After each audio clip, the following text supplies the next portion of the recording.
And I'm the Marketing Officer for Community Child Care. I have the honour of presenting the next speaker, McNicholas.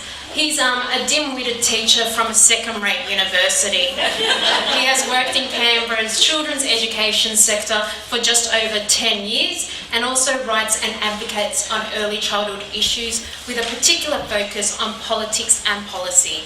Please help me to welcome Liam to the stage to speak up and speak out.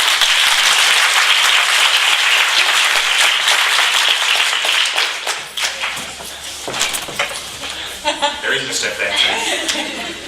Thanks everyone. At Belting a little in the running order, so I'm going to blame any nerves, any issues on that. I would have been absolutely fine if I'd gone on when I was planning to, but no, it's just an excuse. I'll just chuck that on there. That's just the evidence if we still need to be doing any advocacy in Australia at the moment.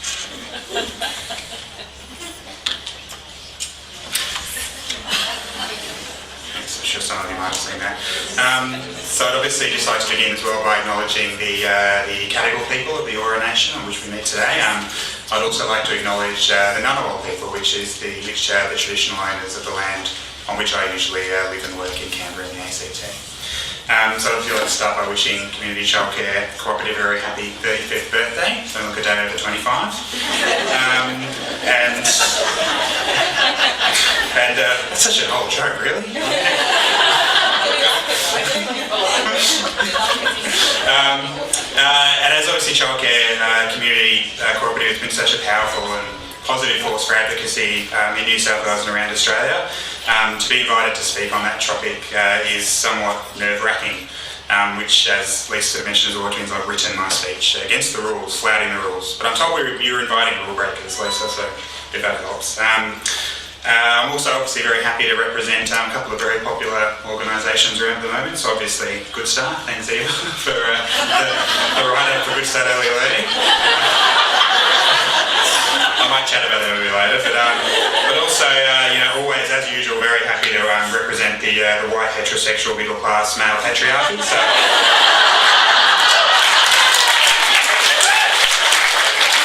whatever you want to discuss afterwards, I'll be around to keep it very, very quiet at the cocktail party. It's a huge privilege to be speaking alongside such incredible educators, activists and leaders in the sector today. I've worked with a few of you professionally in the past, and some of you I followed through your writing, and a few of you I had very long arguments with on Twitter. So it was particularly exciting to meet the magnificent and wonderful Lisa Bryan in person today, who's been a regular social media sparring partner, and to listen to her speech particularly as well was incredibly inspiring. But the early child community on social media is growing each day, which can only be a fantastic development. So it's the people I see regularly popping up on my Twitter feed. Great to actually meet some of them in person. So social networking and online forums such as Early Childhood Australia's NQS forum are invaluable to the ongoing discussions, disagreements and arguments that will be shaping the future of our sector. I'm here today as a bit of an advocate for arguments as well. The late Christopher Hitchens once said that time spent arguing is, oddly enough, almost never wasted.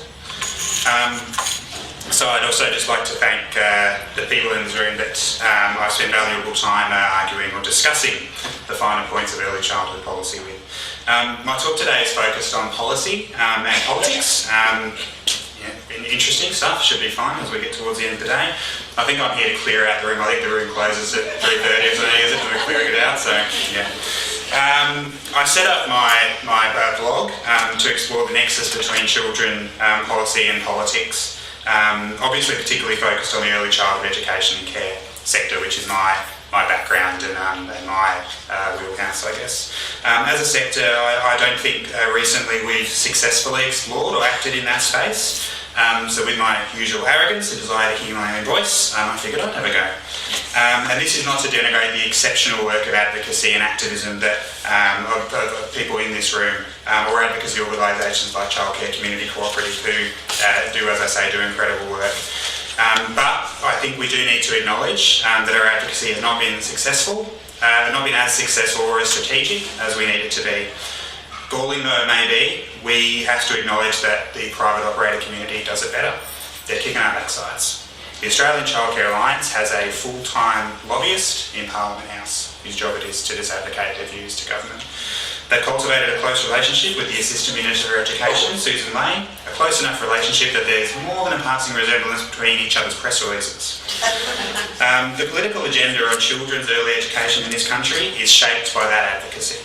So I work to focus my advocacy on politics and policies. My drive for advocacy has grown as my career has grown. My first love is working directly with children, but my career has slowly moved me away from day-to-day work with them. First as the Centre Director and now as the ACT Territory Manager for Good Start Early Learning. Yeah, sorry. Eva's not here, I don't think. I don't want to get a debate about it, but I will say, as someone who thinks ethically about the work I do, that I do think Good Start Early Learning are moving in the right direction and have a powerful role to play in the future of the sector. And I would argue that 650 centres that are now not for profit, that were for profit 5 years ago, is a gain for the sector. If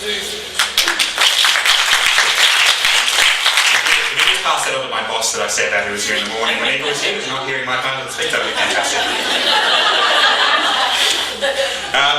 But I will say, do you know what, I agree fundamentally with Eva, that the system itself is a huge issue and Good Start has to work within that system. Can they do better? Yes. How do I advocate within the organisation for them to do better?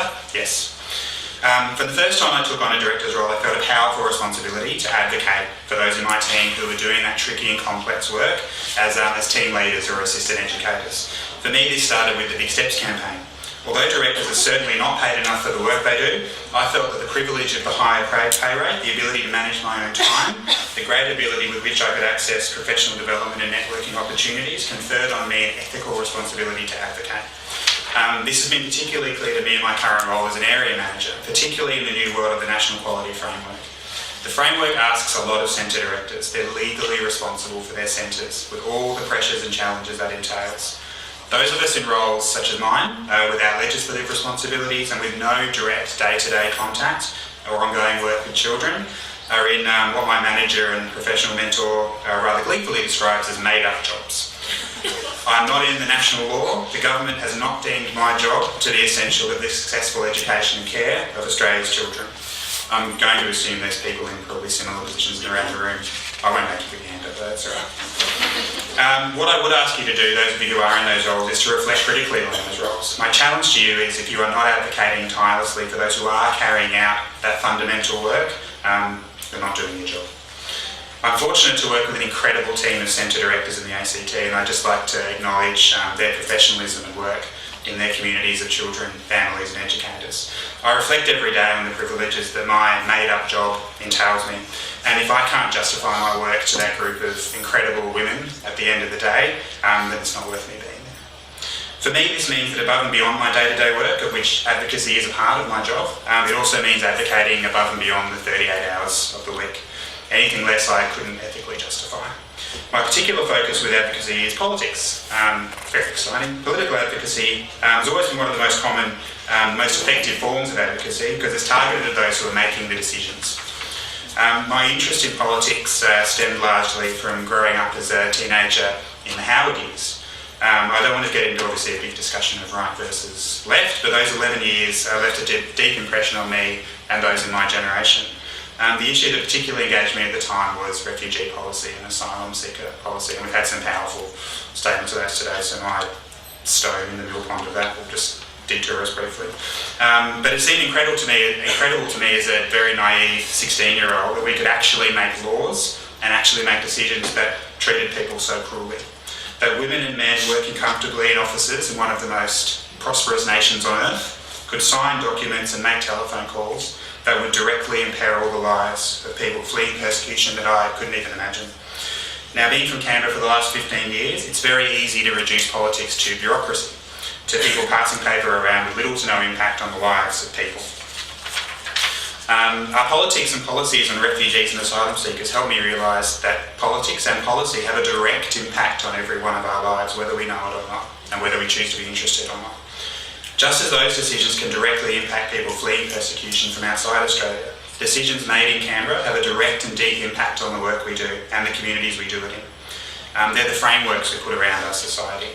The connection with early childhood policy took a bit longer to come to me, but since then it's informed my work as a professional in the sector. It particularly clicked for me, and I apologise to everyone in this room, this occurred to a lot earlier than it did to me, when I came to a single clear realisation about our work. Children's education and care policy in this country is not about children. It's about workforce participation. The childcare sector in Australia is entirely set up, resourced and funded to ensure that families are at work and contributing to the economy, because that's what we live in. We don't live in a society, as was pointed out earlier. This fact informs every part of our sector, every challenge and every frustration. Australia's entire policy focus on early childhood education on both sides of politics, Labor and Liberal, and even in far left parties like the Greens, has nothing to do with children. This almost made sense in the 1970s when getting women into the workforce wasn't just a social or a moral challenge, but a practical one. Women with children were expected to remain at home. The strides that have been made in gender equality since then are due in no small part to the creation of a formal, regulated and affordable childcare sector. Greater numbers of women in the workforce have forced organisations to slowly, in some cases extremely slowly, adapt to the 21st century. The childcare sector played a huge role in that, and it's overwhelmingly positive. But more than 40 years later, the paradigm needs to shift. It's no longer enough for us to accept that early childhood education and care is just there to babysit children so their parents can contribute to the economy. The latest figures in DEWA tell us that for the first time in Australia's history, over 1 million children are now in some form of regulated childcare service. That's a staggering amount and represents a major challenge for Australian society. At the beginning of my talk, I mentioned our friend Judith Sloan, who's Australian. It's important to analyse her perspective on ECEC beyond her ridiculous comments about Dimwits. Her article points to the underlying tension of our work. The notion of universal access for early childhood education is a direct attack on the conservative family values, in quotation marks. The conservative argument is essentially that the best place for a child, any child, is a stable home with mum and dad. Certainly not 2 dads or 2 mums, but we'll save that for another time. I never attended childcare when I was a young child. I still did well in school, have a university degree, not from a uni that would meet with Judith's approval, but have a great job in a sector I love. My parents had no degrees in early childhood education, but helped set my brother and I up to work hard in our studies, primary, secondary and tertiary, and in our work. My story would provide evidence for conservatives that access to early childhood programs is unnecessary and a waste of money, if not needed. But I was extremely fortunate to have 2 well-educated, stable, loving parents with no mental health issues or other vulnerabilities. I was given every chance to be successful even before I was in school. White, heterosexual, male, middle class, tick, tick, tick. Any doors open. But we're part of a society where not every child has those same opportunities. Some children will grow up in challenging and disruptive environments where their parents are suffering immense challenges of their own. Advocating for universal access to early childhood education is about ensuring that any child, no matter the circumstances of their own life, can be given the same head start that I got given by default. So I believe we're getting near a crossroads. I would actually like us to be at the crossroads now, but I think we're even away off that. The brain research consistently telling us that those first 5 years are absolutely crucial. And long-term studies like the Australian Early Development Index and the longitudinal study of Australian children also point to these formative years as the building blocks for later life and the building blocks for the kind of society we're going to be having. With 1 million children now accessing some form of childcare in those foundational 5 years, it's no longer good enough for our sector just to be about workforce participation. We have the incredible opportunity to be improving children's lives right here and now, and in doing so drastically lower their risk for experiencing vulnerability throughout the rest of their lives. Children who struggle early will continue to struggle and will find it harder to engage in formal learning and study, increasing the challenges they'll face in employment and housing. These foundational years all take place before children settle into school, and yet our entire education focus, from a policy and political perspective, only really begins in year 1 of school. So is Australia ready to leave behind the paradigm of workforce participation and adopt a truly child-centred approach to early childhood? Yes, the majority of states and territories have some form of funded preschool, but it's telling that over the last 2 to 3 years of public debate about David Gonski's school reforms, preschool and long day care were entirely absent from that discussion. I'll be blunt, that our sector was not represented in those policy discussions presents a significant failure of advocacy on our part and the need to significantly raise the levels of our advocacy. That was the chance to raise our voices. The challenges we as a society will be helping children face throughout their childhood years can and must be addressed in early childhood, and yet nothing. I look at the recent election, and the only time early childhood education and care was mentioned was in terms of fees, waiting lists, planning permits, and workforce participation. Again, a significant failure of our advocacy. Sorry to be the person at the birthday party who brings the tone down. I understand I won't be invited to any more parties. But if we're to take our advocacy leadership seriously, we need to acknowledge the challenge. We need to address that it's in front of us. There are advocates in this room who have done incredible work, who have spoken and written and banged their fists on tables all across this country. Child Care Co-operative has done incredible work. But despite all that, we have not shifted majority opinion. We have not changed enough minds. The debate in Australia beyond these walls today is not about universal access. It's not about children's rights. It's not about the potential for our work to lift children out of structural disadvantage. It's about fees. It's about freezing the CCR. It's about flexible operating hours. As leaders in our sector and as advocates for children, we have to do better. It's unacceptable to do anything less. We know the importance of what we do. We know the challenges. We know the structural inequities that stand in our way. It's no use convincing everyone in this room. Our advocacy has to go beyond that. We also know that if we're serious about improving outcomes for children, if we're serious about upholding children's rights and their voices in our society, then we have to be the ones who are raising their voices. If people aren't listening, it's our job to make them listen. Are we using every opportunity to raise the profile of our work, demonstrate our professionalism and inform people of our potential? Are we creating opportunities to do those things? So that's our challenge. I'm not doing enough, none of us are. Until we're having debates in cafes and offices about the best way to fund true universal access to early childhood education for children, we aren't doing enough. Until a journalist in a national televised debate asks a candidate running to be Prime Minister of this country what their plans are to improve outcomes for children at a foundational level, we haven't done enough. Until the right of children to fully and freely participate in quality early learning programs is a national priority, embracing that as a cornerstone of our education, family and health policies, we haven't done enough. So enjoy the day and the cocktail party because we've got work to do tomorrow. I've talked a lot today about what we're not getting right, despite the hard work of all the people in this room today. So what are my thoughts on the next steps? Above all, be fearless. Have arguments. Speak your truth. Through my limited reach as a writer and participant in social media, I forcefully and doggedly argued views that have infuriated and aggravated friends and colleagues, some of them in this room. The big one was the Early Years Quality Fund. A fund that would only reach 40% of the sector, would only last 2 years, and would essentially be awarded on a first-come, first-served basis. That was a deeply flawed funding model, and in my view, offensive to me and those I worked with. I publicly stated that I would not ethically support this fund and criticised United Voice for agreeing to it. In the lead up to the election, I also publicly voiced my criticism of the Labor government and their implementation of the National Quality Framework. This was a time when the sector was almost being encouraged to band together and cheerlead for Labor. My firm belief is that the Labor government categorically failed to implement the NQF in a way that would ensure its survival and growth. It was a once-in-a-generation chance to change the conversation on childcare. Labor didn't do it well enough. Overlaying the requirements of the National Quality Framework without a plan to address the structural inequities of the system, including the sexist discrimination of low wages, was always going to be a nightmare. Are they to be commended for at least attempting? Yes, but I cannot and will not allow partisanship to silence criticism where it is due.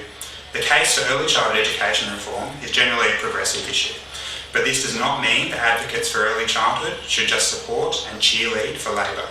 As has been shown all too clearly with refugee policy, Labor is in many ways only a progressive party by comparison with the coalition. To put it really clearly, blindly supporting Labor without criticism as the only progressive party in town means that if you are now supporting sending pregnant women legally seeking asylum to Papua New Guinea. It amazed me the amount of my progressive friends and colleagues who had joined the campaign for Labor who were suddenly quiet about the issue of asylum seekers after the PNG's solution. They had always been extremely happy to loudly berate and criticise the Liberal Party, quite rightly, for their policies in those areas. Labor supporters would criticise the undermining of Julia Gillard by Kevin Rudd and his supporters, suddenly donning Kevin 13 shirts after a quick change-up to the Labor leadership team before an election. If the price of joining up with a political party for our sector is silence, it's too high. Advocates should be fearless and furious with their criticism. Advocacy should be targeted at politicians without being tied to a single party. Advocacy should be about our sector, not political victories for others. I don't like to give advice, but I would urge my colleagues in advocacy to remember that. The issues surrounding our sector, feminism, contested rights between children and parents, the role of education in the social good, demand that we be strategic and smart with our advocacy. Tying ourselves to a political party or a political ideology is a bad idea. Another bad idea is to paraphrase Mark Twain, but as he very nearly said, loyalty to progressing the early childhood education sector always, loyalty to government when they deserve it. Advocacy is not just writing, not just attending rallies or forums. The Early Years Learning Framework encourages educators and teachers to look at every moment with a child or a group of children as an opportunity to learn. In exactly the same way, every moment in our day-to-day work is an opportunity to advocate for our professionalism and the professionalism of the sector as a whole. Every time we greet a family at the door, we could be advocating. Every time we have a pedagogical discussion with an educator, we could be advocating. But I firmly believe we also have an obligation and an imperative to advocate at the wider level, the level of policy. The Italian pedagogue and president of Reggio Children, Carlo Rinaldi, encourages advocates to be a megaphone for children's voices. Aim it at Parliament House. What made you angry? What frustrated you? What was your voice? When was your voice silenced? What made you want to yell at the TV screen or your computer? Write about it, get it out there. Contact the local MP. But do not fall victim of the us versus them, or left versus right, or Labor versus Liberal. As soon as we subsume our advocacy to that of a political ideology, it's no longer advocating, it's advertising. It can seem like a huge and uphill battle when you look at where the national discussion is now. Imagine having an election fought on the principles of children's human rights and the magnifying and uplifting power of early childhood education. It seems like, at the moment, as a people, we're more focused on having cheap, available childcare. But fellow advocates, just remember, as John Stewart said, you have to remember one thing about the will of the people. It wasn't that long ago we were swept away by the Macarena. Thank you very much.